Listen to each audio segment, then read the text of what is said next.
1. Swim holding your breath for as long as you can, then stop. This is the best way to start, no joke. I know this isn't something you will find anywhere else, probably because everyone giving advice is not thinking about beginners or the step-by-step basics of swimming. Swimming is really about moving your arms in circles and legs back and forth, or also feet in circles like in breaststroke. We like to overcomplicate things a lot because it makes us sound smart. But if we're being completely honest, swimming is very easy, especially if you can touch the bottom of the pool, grab the edge, or a lane line. We can teach people in our swim camps how to swim in under an hour.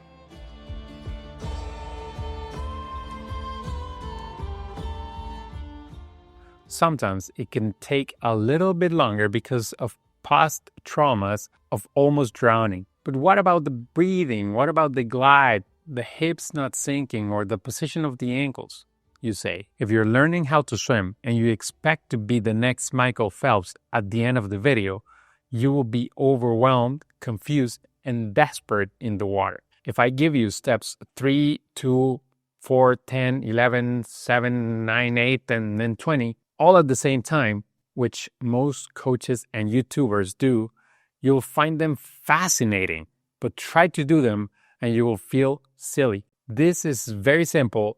It's so simple that people never do it. But if you look at almost everyone who starts to swim, it is their first step to swim as far as you can, stop, and do it again. If you do that, congratulations, you are now swimming level 1. The next part is breathing while swimming so you don't have to stop so soon. At first, you have to use your arms to take your head out of the water. This is easier to do in breaststroke, but try it in freestyle too. It won't look pretty, but don't expect pretty at level 2. The goal is just to take a breath so you can continue swimming.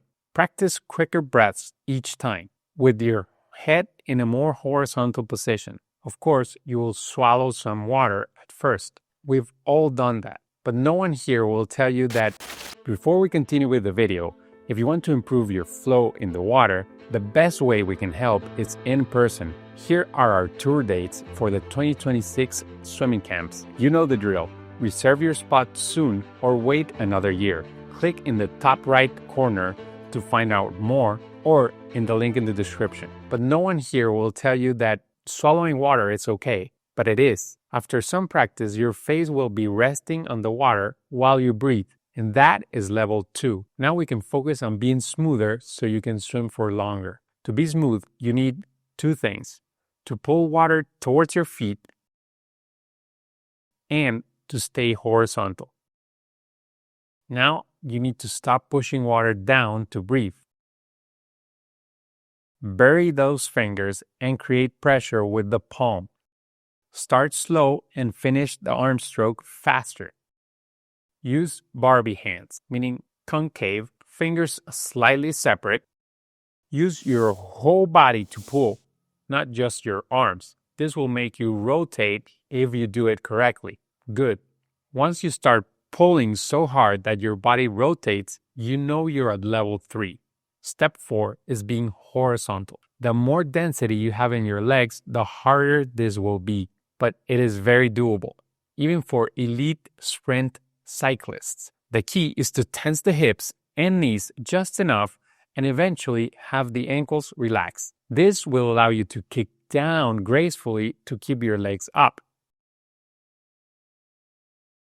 In essence, there are only 4 steps you need to learn to practice every stroke of swimming, and then you can swim as smoothly as you want. It sounds too simple to be true, but the video is actually very dense in information. Just like you need practice to get better, each time you watch this video, you will get better at incorporating more and more details that you missed the first time you watch it. I can teach you to swim in 1 day, but if you want to get even better, faster, come join us for our 5-day swim camp.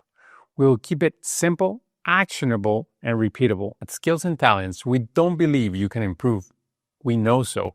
In our camps, we have never met someone we couldn't help improve their swimming technique. And this is our 7th year doing the camps. Each year, we meet in person around 100 people from ages 8 to 76. That is close to 700 people we have the privilege to give a clear path to improve. What breaks my heart is when inevitably, at some point during the camp, they tell us, interesting, no one has ever told me that. And it is not even the little stuff. It is the big basic things like the hand accelerates during the pull. Some people have had coaches for years and never get real feedback. Other people try to find coaches but can't find any willing to help. I wish we could meet every one of you and look you in the eye and tell you that you are not stuck. You're not bad at swimming. You're just missing one or two things that will unlock a lot more potential in you. If you want to know more about our camps, click here. If you want to see more videos about smooth swimming, click here. See you there. Swim smooth.